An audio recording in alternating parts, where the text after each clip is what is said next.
Please subscribe Tito Manny Vlog.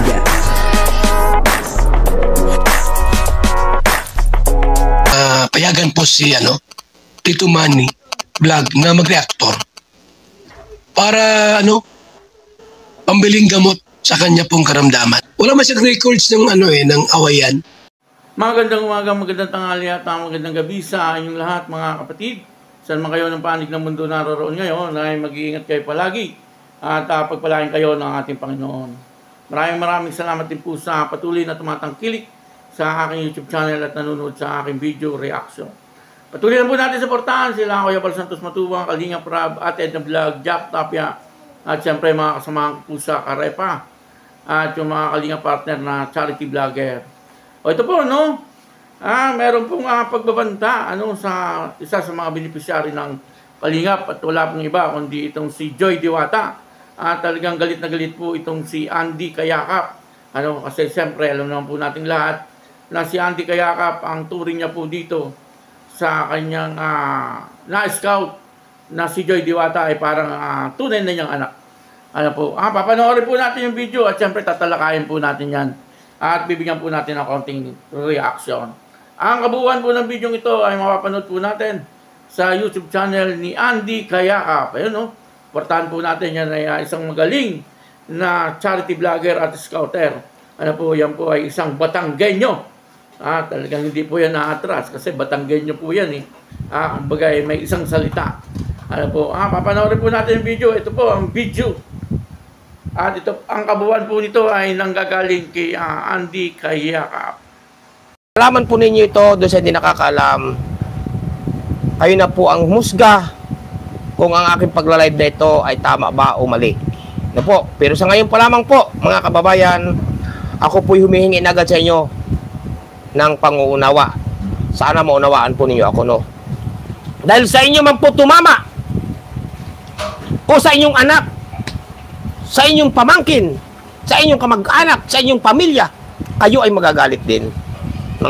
Magmula po nung ito'y nakita ko, kahapon, ng alas 4, halos hindi na po nakatulog ang inyong lingkod kagabi. Hanggang ngayong maghapon mula umaga. Nagmamaniho po ako dahil may importante pong nilakad ang inyong lingkod kanina. 5:30 pa ng umaga, dilim pa tayo umalis dito sa bahay. Yun po ang lagi napasok sa isip ko. Kaya pag may nangyari sa taong ito, madam, tandaan mo, kasama ang iyong kasabwat dyan, na pinagbabantaan mo itong taong ito na ipasasalbids mo, magtago ka na kung saan ka butas ng galing. Dahil hahanapin din kita. Sa'yo kaya gawin ito, madam? Ano bang nagawa sa inyo ni Joy Diwata? Anong pagkakamali ang ginawa sa inyo? Madam? Ano po? Kayo bang nagpapakain? Kayo bang nasuporta kay Joy Diwata?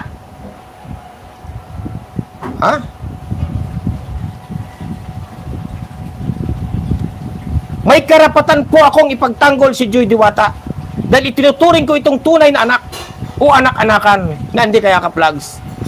Madam, uulitin ko at ulit-ulitin ito. Sana'y marinig mo. Sana mapanood mo itong paabot ko sa iyo. Oras na may mangyari kay Joy Diwata, magtago ka rin saan ka mambutas ng galing. Dahil kuha ko na rin kung saan ka. Hindi ako nagbabanta. Magtago ka rin para ikaw ay aking idemanda. Ako mismo ang magdidemanda rin sa iyo. Dahil sa pagbabanta mo, may katibayan ako na ikaw ay nagbabanta na ipasasalbids mo.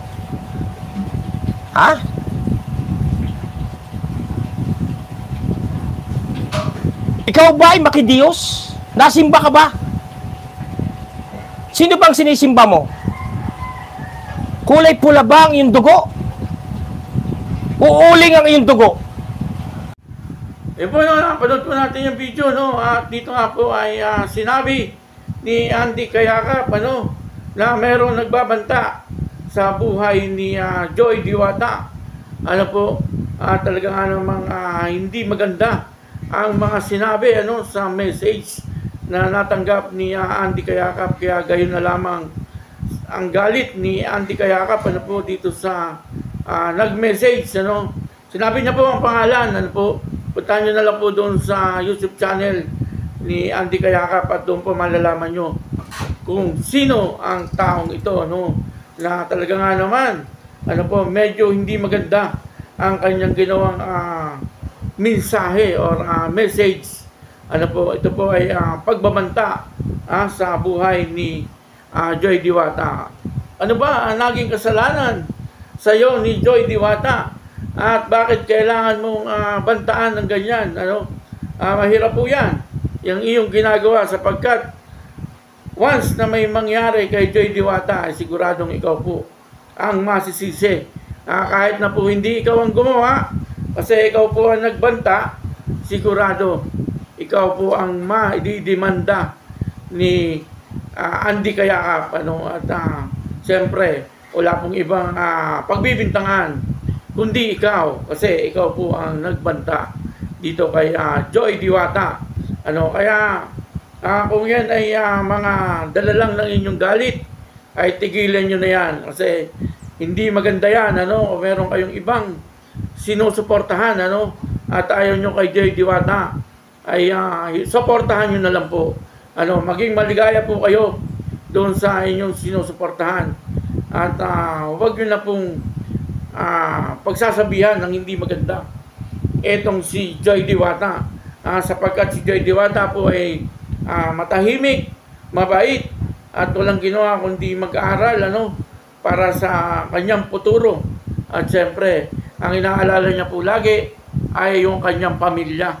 Kaya sana doon po sa nag-mensahe nito ay bawiin mo na po ang iyong sinabi.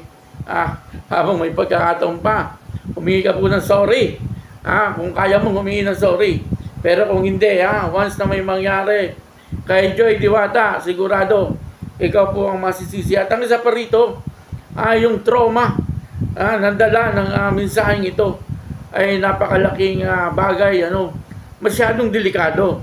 Kasi baka mamaya iniisip ni Joy Diwata yung message na yan, at siyempre baka mamaya hindi na po ito lumalabas ng bahay at natatakot na dahil na trauma po dyan sa message na yan. Sana naman ay tapangan ni Joy Diwata kung ano man, at wag siya matrauma at hindi maapektuhan ang kanyang pag-aaral. Kasi once na matrauma ito si Joy Diwata at naapektuhan ang pag-aaral, ay malaking kaso pa rin doon sa nag-message yung napakapangit na message para kay Joy Diwata. At dito nga ang kanyang mensahe, nagbabanta, siya po ay nagbabanta. Kaya hindi maganda ang iyong ginagawa. Tama si Andy Kayakap na talagang siya ay galit na galit. Kahit sino po naman ay talagang magagalit sa inyong mensahe. Pwede naman po mag-message, mag-comment. Pwede naman. Wag naman po yung sobra-sobra. Kasi siyempre, kayo din po ang maapektuhan niyang mga comment nyo na hindi maganda. Kunyari, may nangyari kay Joy Diwata, huwag naman ikaloob Ito naman ay kunyari lang, pero huwag naman po sana mangyari. Wala pong ibang babagsakan ng sisi kundi ikaw. Dahil ikaw po ang nag-message ng pagbabanta kay Joy Diwata. Huwag pong ganon, huwag pong ganon. Kasi napakabait na bata po ni Joy Diwata. At pinalaki po ng kanyang ina yan na maganda, maayos, mabait, at marespeto.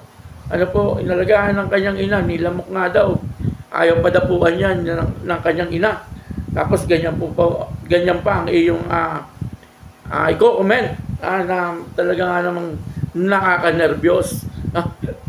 Talagang nenervyusin makakabasa sa iyong message doon sa nag-message nito. Nandoon sa YouTube channel ni Andy Kayakap. Ang nagmensahe nito. Kaya yun, konting ingat sa pagko-comment. na sa ganun ay maganda ang buhay. Masaya lang ang buhay. At yung iyong comment, hindi ko po alam kung yan ay totoo o na-comment mo lang. Pero once na may mangyari kay Jay Diwata, ay sigurado ikaw po ang masisisi. Walang ibang sisisihin, kundi ikaw, sapagkat ikaw ang nagbanta kay Joy Diwata. Para po doon sa mga baser, kung ayaw niyong panoorin, huwag niyong panoorin. Huwag na kayong magbanta ng ganyan. At talagang makakaperwisyo po yan. At ang isa pa po, kayo rin, mapiperwisyo po din kayo. Kagaya po ng sinabi ni Andy Kayakap, ay ididimanda niya kayo at hahabulin niya kayo kahit saan kayo naandun. Kaya mag-ingat-ingat sa pagko-comment. Kung mag-comment lang kayo, dapat yung maganda lang. Wala naman pong bawal sa pagko-comment, basta maayos lang. At talagang hindi makakaperwisyo. Kasi pwede po kayong maidemanda dahil po sa inyong ginawa. At dahil po si Joy Diwata ay napakabait na tao, napakabait na dalaga. Wala pong ginawa kundi talagang isipin ang kanyang pamilya, mag-aral ng mabuti, para sa kanyang futuro. Pero gaganyanin mo lang. Talagang napakawala mong kwentang tao. Kaya yun, maraming salamat po sa inyong lahat. At ako po si Tito Manny Vlog na nagsasabing God bless you all.